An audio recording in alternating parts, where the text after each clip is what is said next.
Welcome to another interesting session in the 4-week faculty training program on Google applications for effective teaching and learning. This session is on Google Sites. If you have ever wondered how the websites are made or wanted to make a website yourself but always thought that you could not because you did not know programming or did not have a computer background, then the answer is Google Sites. Google Sites is a web development platform provided by Google.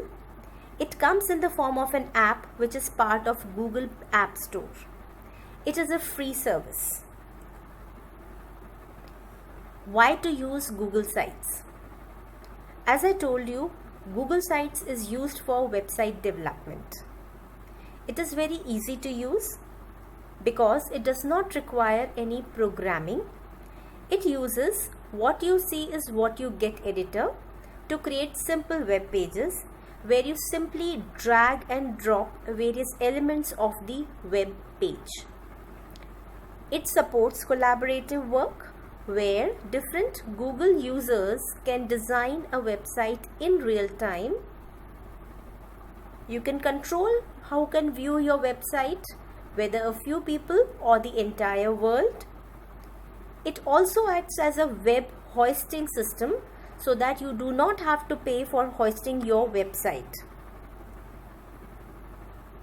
Some important features of Google Sites.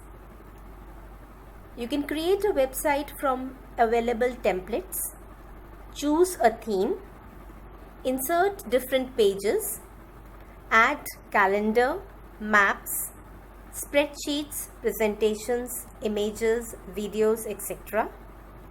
You can manage how the site should be shared among the various collaborators, and you can also manage how the website is to be hosted. So let's start. First, let us see how to start using Google Sites. The first way of doing this is to type sites.google.com in the browser window. You can see that this interface appears where you have an option for starting from a blank website or creating a site using these templates. So I click on the blank option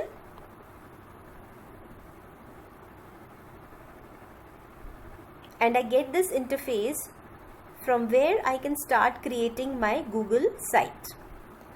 The second way of creating or using the Google site is by opening your mail account, Gmail account, go to the Google app button, open your drive.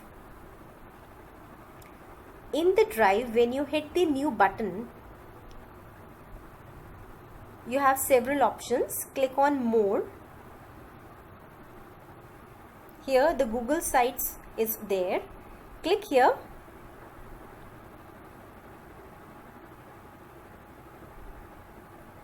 Here you get the similar interface for creating the Google site. Before we start designing our website, we should always remember who our target audience are, what is their age, their demographics, and their IQ. These things will always help us in designing a better website. So now let's start. On the top you can see it's written untitled site. So we need to give a name over here. The Google site will be saved in the Google Drive with this name. So I'm typing demo site.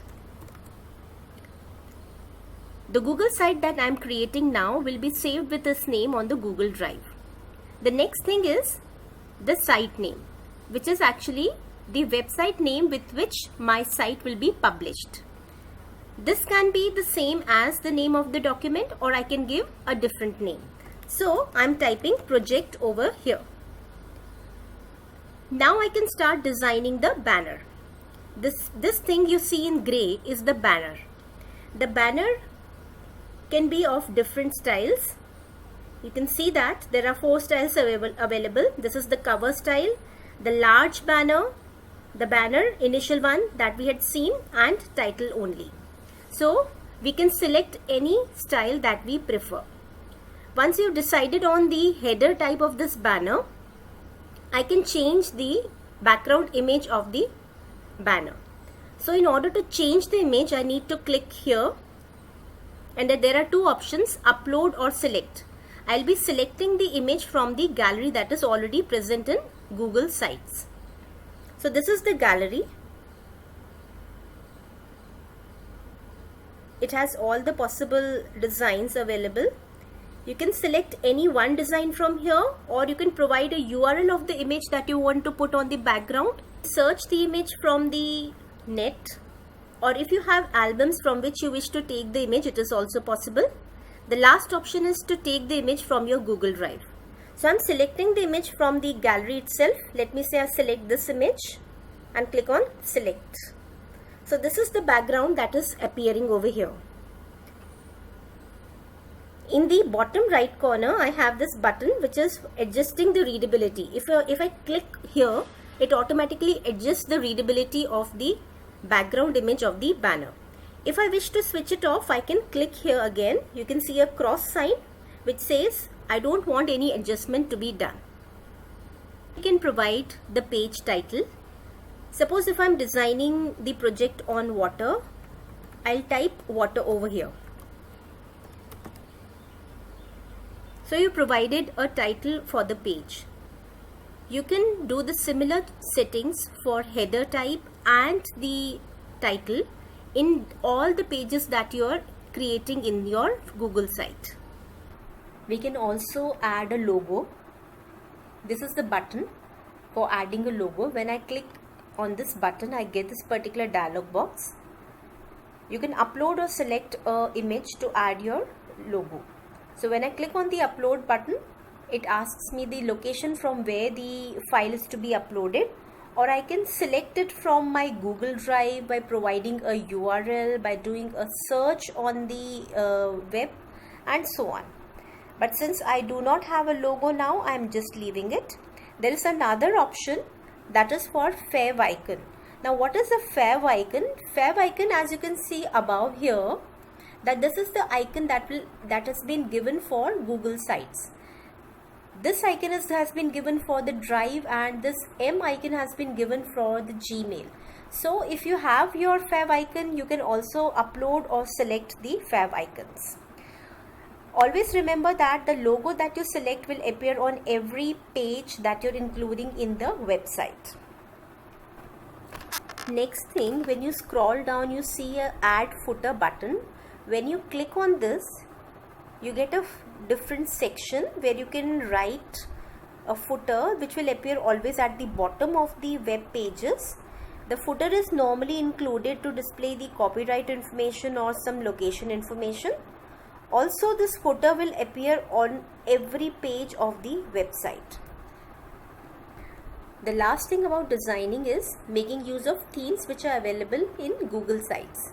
So in this right hand side panel, we can see that themes are available over here. So when I click on themes, these are the various themes which are available for the Google website. This is the default theme that has been used, which is the simple one. If I wish, I can change the themes over here. So if I click on Aristotle, I can see that the style has been changed over here. There are various colors available which can be selected, as well as the font style can also be changed. You can see over here the style is changing. Diplomat, this is another theme. Vision, level, impression. These are some of the themes which are available on Google Sites. The user can select the theme according to his or her own wish.